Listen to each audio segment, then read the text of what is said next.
Problema 1. El ángulo que forma un rayo de luz con la normal a la superficie de separación de dos medios es de 55 grados. Si el índice de refracción del medio de donde procede el rayo vale 2 y el índice de refracción del segundo medio es 1,5, estudiar si habrá rayo refractado. En caso afirmativo, calcular el ángulo de refracción y en caso negativo, el valor máximo del ángulo de incidencia para que pueda haber refracción. El índice de refracción del primer medio vale 2 y el del segundo medio vale 1,5. Es mayor el índice de refracción del primer medio que del segundo. Entonces el rayo se mueve más lentamente en el primer medio. Pasa de un medio lento a uno rápido. Cuando ocurre esto, el rayo refractado se aleja de la normal. En estas condiciones, si el ángulo de incidencia supera el ángulo límite, no habrá refracción. Entonces, para descubrir lo que me pregunta, tengo que calcular el ángulo límite.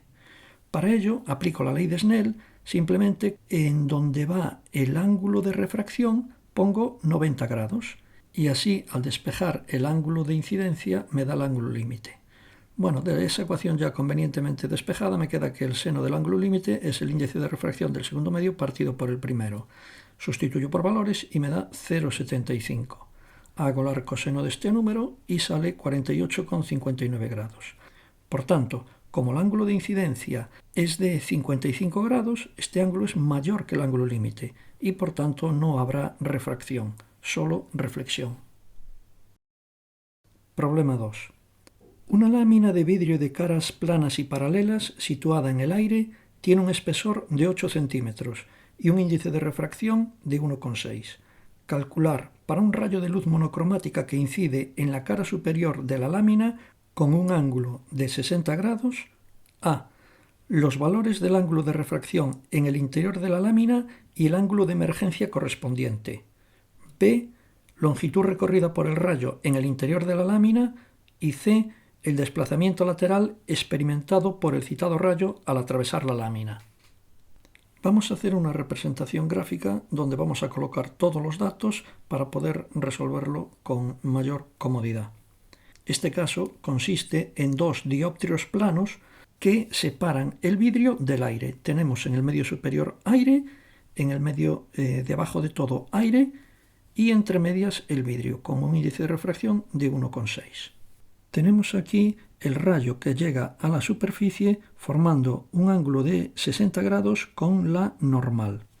Este rayo se va a refractar y como pasa de un medio rápido a uno en el que va a viajar más lento, el rayo refractado se va a acercar a la normal, de tal manera que el ángulo alfa que estoy poniendo aquí va a ser más pequeño que el ángulo de incidencia, que son los 60 grados. A continuación, este rayo va a volver al medio inicial. En este proceso sufre una refracción, pero ahora pasa de un medio en el que viaja más despacio a uno en el que va a ir más rápido. En estos casos sabemos que el rayo se aparta de la normal. Por tanto, este ángulo beta que tenemos aquí va a ser mayor que el ángulo de incidencia en el momento en el que va a abandonar el vidrio. Le hemos llamado alfa, que va a ser igual que el otro ángulo, y veremos a continuación por qué son iguales. De geometría sabemos que una recta cortada por dos paralelas genera ángulos iguales. Entonces, este ángulo de aquí arriba es igual a este ángulo de aquí abajo. Y ahora, otra ley de la geometría me dice que ángulos opuestos por el vértice son iguales. Entonces, este ángulo de aquí abajo es igual a este otro de aquí.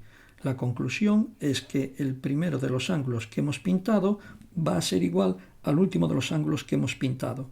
Y por eso en el dibujo ponemos que este ángulo de aquí, alfa, es igual a este ángulo de aquí, alfa. Vamos a resolver entonces el apartado A. Aplicamos la ley de Snell para descubrir cuál es el ángulo de refracción. El índice de refracción de un medio por el seno del ángulo que se produce en ese medio es igual al índice de refracción del otro medio por el seno del ángulo que se produce en ese otro medio.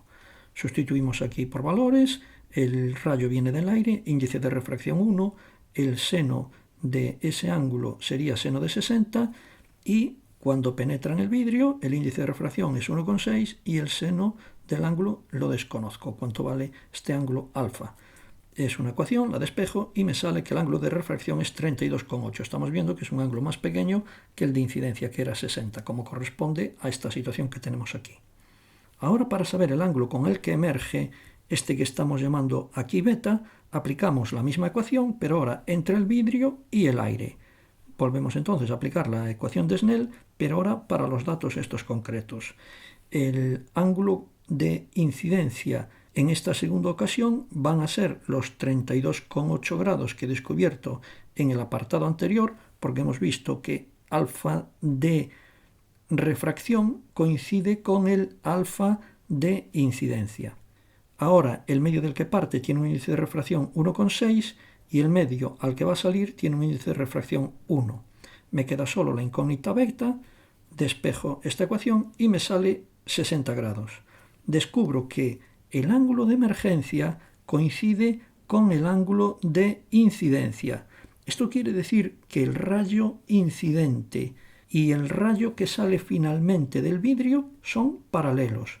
Simplemente vemos en este esquema que sale desplazado una determinada longitud que llamamos d minúscula. Vamos a resolver el apartado B que me pide la longitud recorrida por el rayo en el interior de la lámina. Esta longitud es la que va desde el punto A hasta el punto B. Bien, si nos fijamos aquí en esta figura, vemos que el coseno del ángulo alfa que tenemos aquí es la hipotenusa partido por el cateto contiguo. La hipotenusa es esta longitud AB y el cateto contiguo coincide con el espesor del vidrio. Tenemos todos estos datos, simplemente despejo la distancia AB y me sale 0,0672. O dicho de otra manera, recorre 6,72 centímetros. Para resolver el apartado C que me pide el desplazamiento lateral del rayo, tenemos que hacer un estudio previo de los ángulos que se forman ahí. Vamos a llamarle gamma al ángulo que la longitud AB forma con la prolongación del rayo de salida. Si ahora nos fijamos, la longitud AB la prolongamos y observamos el rayo incidente. Nos damos cuenta que volvemos a tener aquí una propiedad que hemos aplicado en el apartado anterior, donde tengo una recta cortada por dos paralelas. Entonces, este ángulo gamma de aquí será igual a este ángulo gamma de aquí arriba, y por tanto le llamo con la misma letra. Y ahora vemos que el ángulo alfa que tenemos aquí abajo coincide con el ángulo alfa que tenemos aquí arriba, porque es el resultado de dos ángulos opuestos por el vértice y por tanto son iguales. Ahora veo que la suma del ángulo alfa más el ángulo gamma coincide con el ángulo de incidencia, que eran 60 grados. Bien, lo pongo aquí entonces en la ecuación. Alfa más gamma es igual a 60. Conozco alfa, desconozco gamma, lo despejo y me sale que el ángulo gamma son 27,2 grados. Ahora ya puedo resolver cuánto vale el desplazamiento, esta distancia d que vemos en la representación que tenemos ahí. Esta distancia d va a ser igual a la longitud AB por el seno del ángulo gamma. Entonces tengo cuánto vale AB, 0,0672. Sé cuánto vale el ángulo gamma, que es 27,2, por el seno de 27,2, y descubro el resultado, que es 3,07 centímetros. Este rayo que emerge del vidrio va a estar desplazado 3,07 centímetros respecto de su correspondiente rayo incidente.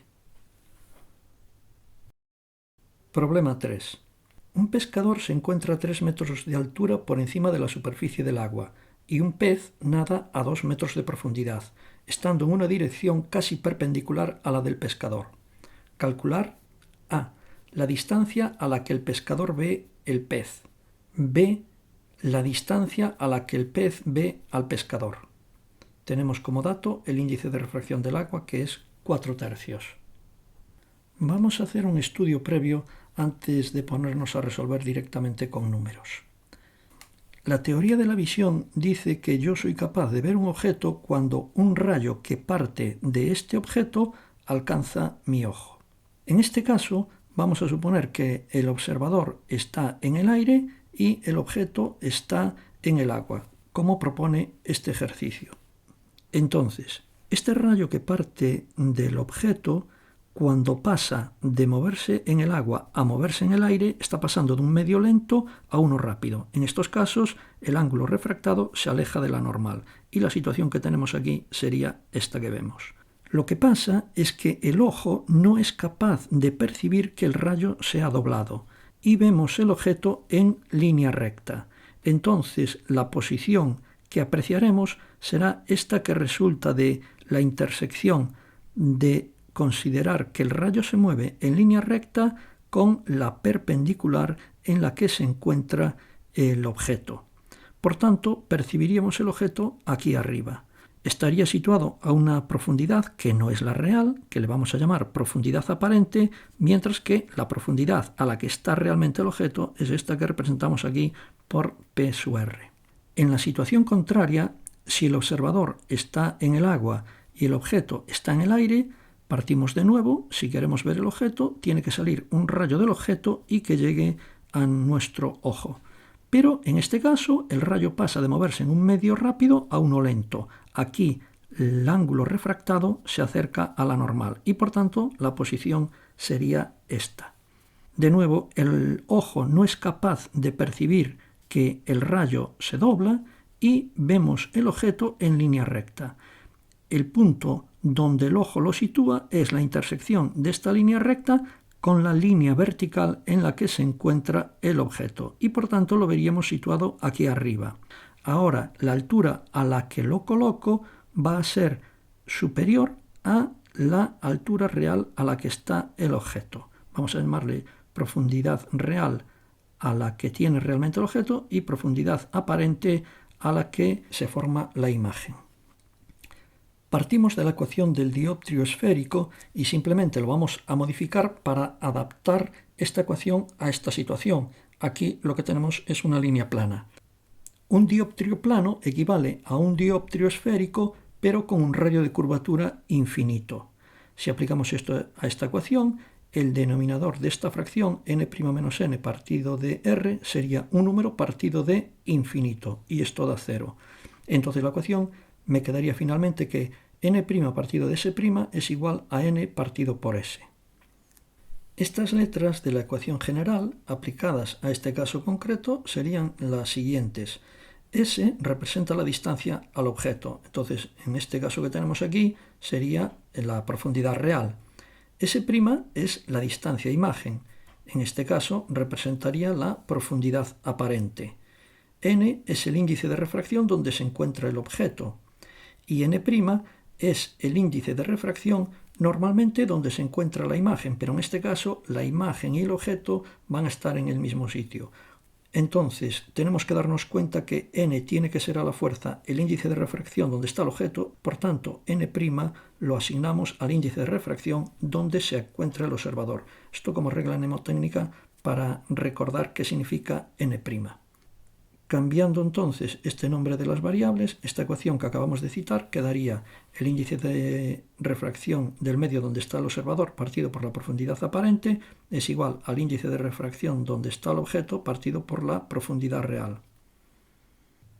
Esta ecuación quizás sea más fácil recordarla si despejamos la profundidad aparente y quedaría que la profundidad aparente es igual a la profundidad real multiplicado por el cociente de los índices de refracción, donde en la parte superior va el índice de refracción del medio donde se encuentra el observador y en la parte inferior va el índice de refracción donde se encuentra el objeto. Como regla que podría ayudar a recordar esta ecuación, pensemos en el caso de un objeto que está en el agua. Debemos de recordar que un objeto que está sumergido en el agua siempre nos parece que está a menos profundidad de la que realmente está. Entonces, recordando esto y aplicado a esta ecuación, la profundidad aparente tiene que ser un número más pequeño que la profundidad real. Por tanto, este cociente de índices de refracción tiene que ser un número menor que 1 para que al multiplicarlo por la profundidad real me dé una profundidad aparente menor. y para que este cociente de índices de refracción de un número menor que 1 tiene que ir el índice de refracción de mayor valor abajo. Por tanto, abajo iría el índice de refracción donde está el objeto y arriba iría el índice de refracción donde está el observador. Si la situación fuera la contraria, el observador está en el interior del líquido y el objeto está en el aire, este cociente habría que darle la vuelta y generaría que la profundidad aparente saldría mayor que la profundidad real. Bien, vamos a entrar ya en los datos concretos de este problema. Tenemos el pez, que estaría a 2 metros de profundidad, y el observador, que está a 3 metros por encima del nivel del agua. Tenemos aquí a la izquierda los índices de refracción de los medios. Cuando yo observo desde el aire el pez, lo voy a ver más arriba y le voy a llamar S'2 al sitio donde se me va a formar la imagen y S2 a la posición real donde está el objeto, en este caso el pez. Le llamo el subíndice 2 porque estoy aplicándolo al medio de abajo, que le voy a llamar 2, y al medio de arriba le voy a llamar 1. Cuando es el pez el que observa al pescador, invertimos la situación. Ahora la posición real del observador le voy a llamar S1 y la posición en la que lo percibe el pez le voy a llamar S'1. Decir aquí que la validez de la ecuación del dioptrio plano es sólo para rayos paraxiales, por lo que los objetos han de estar próximos a la vertical. Ya me dice el enunciado que el pez se encuentra en una dirección casi perpendicular al pescador. ¿Por qué esta limitación? Porque en la deducción de esa ecuación se hacen unas aproximaciones de que unos senos de unos ángulos son aproximadamente igual a unas tangentes y esto solo ocurre cuando los ángulos son pequeños. Por tanto, si me salgo de esa característica, la ecuación no va a arrojar unos datos muy exactos. Los dibujos que hemos hecho para explicar esto al principio realmente está bastante apartado de la perpendicular, el observador y el objeto, pero está hecho así para que se vean mucho mejor los ángulos. Pero debemos de recordar que la posición debe de ser próxima a la perpendicular. La separación entre el objeto y el observador no debe de ser mucho mayor que 10 grados. Bueno, vamos a aplicar en el apartado A entonces la ecuación que hemos obtenido. El índice de refracción donde está situado el observador partido por la profundidad aparente es igual al índice de refracción donde está situado el objeto partido por la profundidad real. Sustituyo por valores y me sale que la imagen la voy a ver a 1,5 metros de profundidad. ¿A qué distancia percibimos entonces el objeto del observador? Bueno, como el observador está situado 3 metros por encima del agua y yo, el pez, lo observo 1,5 metros por debajo, la distancia total que aprecio es de 4,5 metros. De aquí deduzco que las distancias percibidas dentro del agua son un 75% de la distancia real. O sea, si yo veo algo que está a 7,5 metros, en realidad ese objeto está situado a 10 metros de profundidad. Para el apartado B, la misma ecuación, pero ahora sustituido por los valores de este caso concreto. Despejo la posición donde se me forma la imagen y me va a dar 4 metros. Ahora aquí, la distancia a la que percibe el observador el objeto sería 2 metros de profundidad que está el pez, más 4 metros que lo percibe por encima de la superficie, daría 6 metros. Estamos viendo, comparándolo con el otro objeto, que desde arriba el objeto parece que está más próximo a la superficie y visto desde abajo, desde un medio que tiene un índice de refracción más grande, percibimos que los objetos que están arriba en un índice de refracción más pequeño están más alejados de lo que realmente están. Hay que decir que cuando el pez se observa en la dirección vertical, este fenómeno no ocurre, porque cuando el rayo incide perpendicularmente a la superficie del agua, no ocurre refracción, el rayo continúa en línea recta y por tanto no existe todo este fenómeno. Problema 4. Calcular las distancias focales de un dioptrio esférico cóncavo de 10 centímetros de radio, en el que los índices de refracción de los medios transparentes son n igual a 1 y n' igual a 1,5. Calcular la posición y el tamaño de la imagen de un objeto de 3 centímetros de altura cuando se sitúa a 50 centímetros y a 5 centímetros de distancia del vértice. Tenemos entonces un dioptrio esférico cóncavo que me separa dos medios el de la izquierda de índice de refracción 1 y el de la derecha de índice de refracción 1,5. El radio de curvatura de este dioptrio es 0,1 metros. Vamos a calcular la posición de los puntos focales. Aplicamos la ecuación del punto focal objeto del dioptrio a este caso concreto. Esta ecuación es que la distancia focal es igual a menos r, n partido de n' menos n. R, como el radio de curvatura está en el lado izquierdo, será menos 0,1. El índice de refracción del medio de la izquierda es 1, el de la derecha es 1,5, entonces en el denominador 1,5 menos 1, aplico todo esto, me sale una distancia focal positiva, 0,2. Esto quiere decir que el foco objeto está en el lado derecho. Aplico la ecuación del punto focal imagen. La ecuación es similar, ahora R no lleva el signo menos delante y en el numerador aparece n' y en el denominador coincide con el de la distancia focal objeto, que es n' menos n. Pongo entonces R, cuyo valor sigue siendo menos 0,1, pero ahora ya no lleva el signo menos delante. Pongo la fracción con los valores que le corresponden a este caso y descubro que ahora la distancia focal imagen vale menos 0,3. También podría descubrir la distancia focal imagen despejándola de la ecuación que la suma de las dos distancias focales, el objeto y la imagen, coinciden con el radio de curvatura.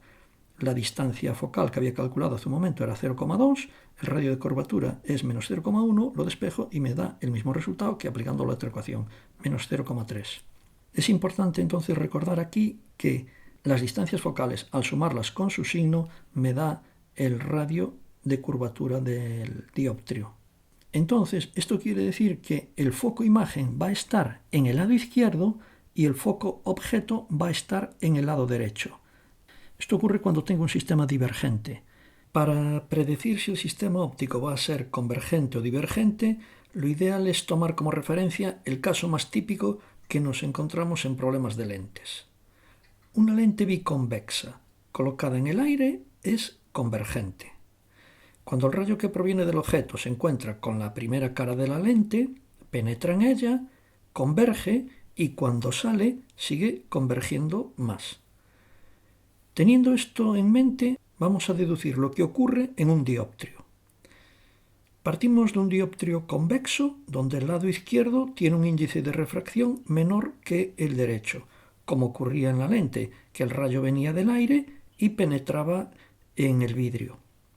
Pues bien, en este caso el haz converge y el punto focal imagen está a la derecha y el focal objeto está a la izquierda. Si ahora hacemos una inversión en esta situación, la trayectoria del rayo también cambiará, pasando de convergente a divergente. Vamos a invertir el índice de refracción de tal manera que ahora es mayor el de la izquierda que el de la derecha, sin modificar la curva del dioptrio. Entonces el haz pasa a ser divergente y ahora los puntos focales están en situación inversa. Volvamos al caso de referencia. Si ahora invertimos la superficie, pero conservamos los índices de refracción, el haz también cambia y se vuelve divergente. Por último, volvamos de nuevo a la posición inicial. Si ahora hacemos dos inversiones, la superficie y los índices de refracción a la vez, la trayectoria no varía y sigue siendo convergente. En cualquier caso, por muy complicado que parezca, siempre se puede aplicar la sencilla ley de la refracción y podemos deducir cuál va a ser el comportamiento aplicando esta norma en cualquiera de todos estos casos que hemos visto. Antes de proceder a aplicar las ecuaciones, vamos a hacer un dibujo donde vamos a colocar el objeto en diferentes sitios y vamos a ver dónde se va a formar su imagen correspondiente. Vamos a empezar por colocar el objeto en esta posición 1, tengo aquí su altura y su 1, que va a estar más allá que la distancia focal imagen.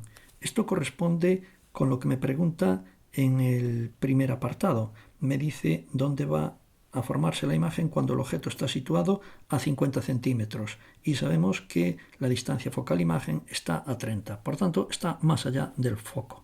Para calcular su imagen, lanzo el rayo paralelo, llega a la superficie de separación de los dos medios y, como hemos comentado anteriormente, este rayo va a ser divergente.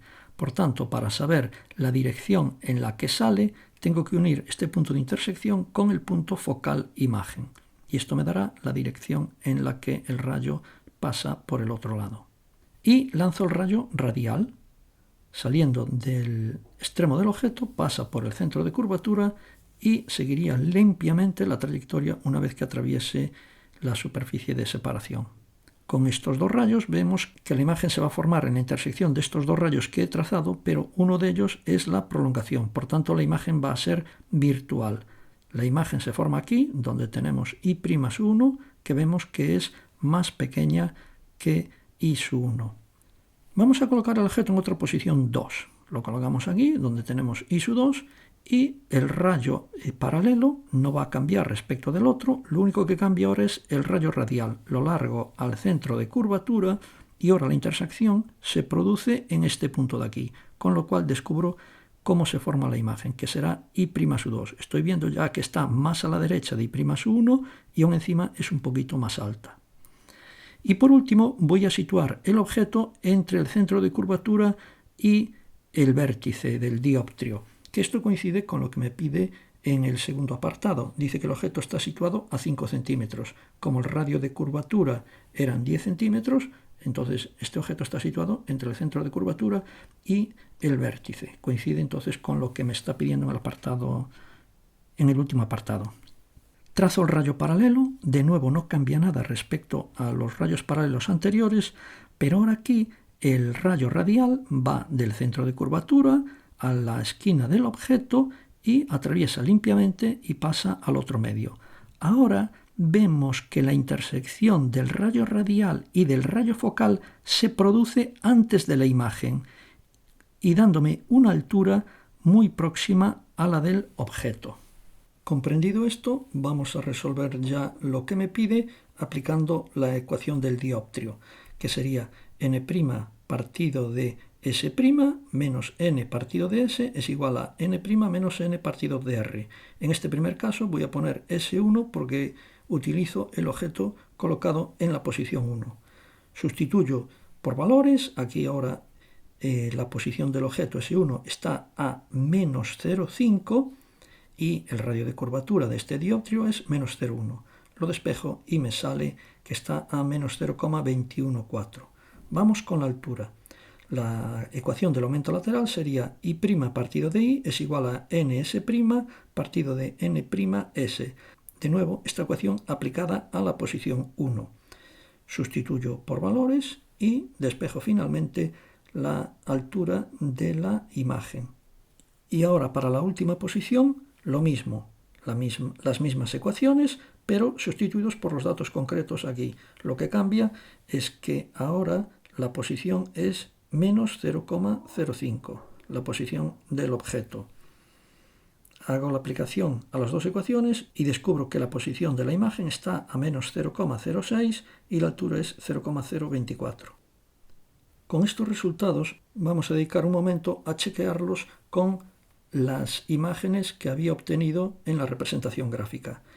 Vemos que cuando está en la posición 1, la distancia imagen me sale a 0,21. Y aquí habíamos visto que la imagen se me iba a formar entre el foco imagen y el centro de curvatura. El centro de curvatura está a 0,1, el foco imagen está a 0,3, se me forma a 0,21.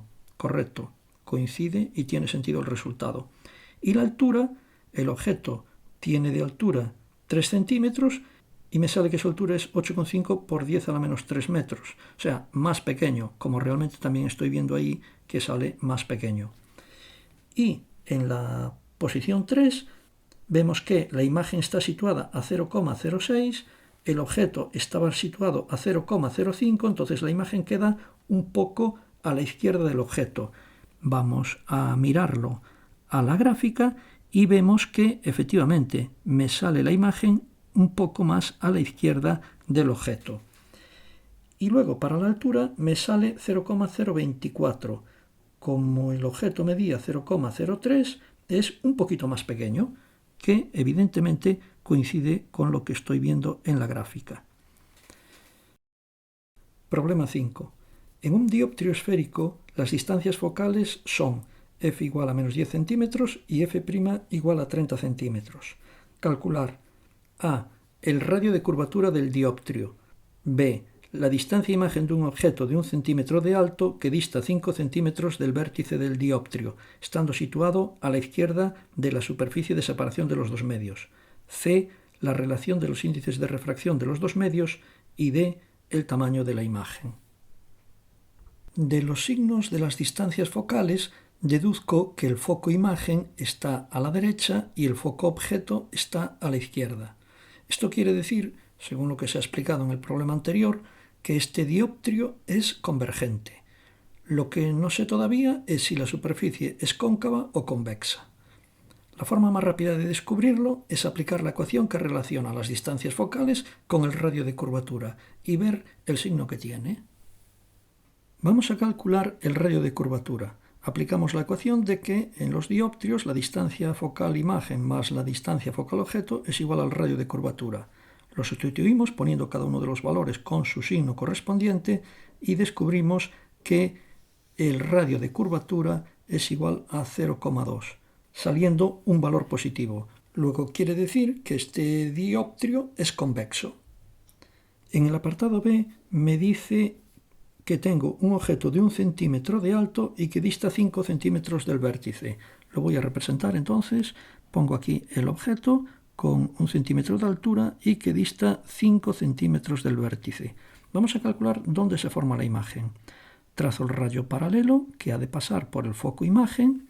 Trazo el rayo radial que va hacia el centro de curvatura y atraviesa el dioptrio limpiamente sin desplazarse. Vemos que en este caso hacia la parte derecha los rayos divergen y por tanto la imagen se tiene que producir hacia el lado izquierdo, que va a ser donde convergen. La imagen se formará entonces en la intersección de estas dos prolongaciones, será por tanto una imagen virtual, derecha y de mayor tamaño. Para calcular lo que me pide, entonces aplico la ecuación f' partido de s' más f partido de s es igual a 1. Sustituyo por valores y descubro que la imagen se me va a formar a 0,3 metros hacia la izquierda y es consecuente con lo que estoy viendo en el dibujo. Está más lejos que el objeto y está en el lado izquierdo. En el apartado C me pide la relación de los índices de refracción de los dos medios. Aplico esta ecuación del dioptrio, que la relación de las distancias focales es igual a la relación de los índices de refracción. En los índices de refracción no existen valores negativos, entonces el resultado del cociente de las distancias focales tengo que tomarlo en valor absoluto. Y descubro que esta relación es 0,333. Por último, el tamaño de la imagen, aplico la ecuación del aumento lateral en el dioptrio, sustituyo por valores y lo despejo. Veo que la altura es 0,02, el doble de la altura del objeto, y es consecuente con lo que ya había adivinado a la hora de pintar la imagen.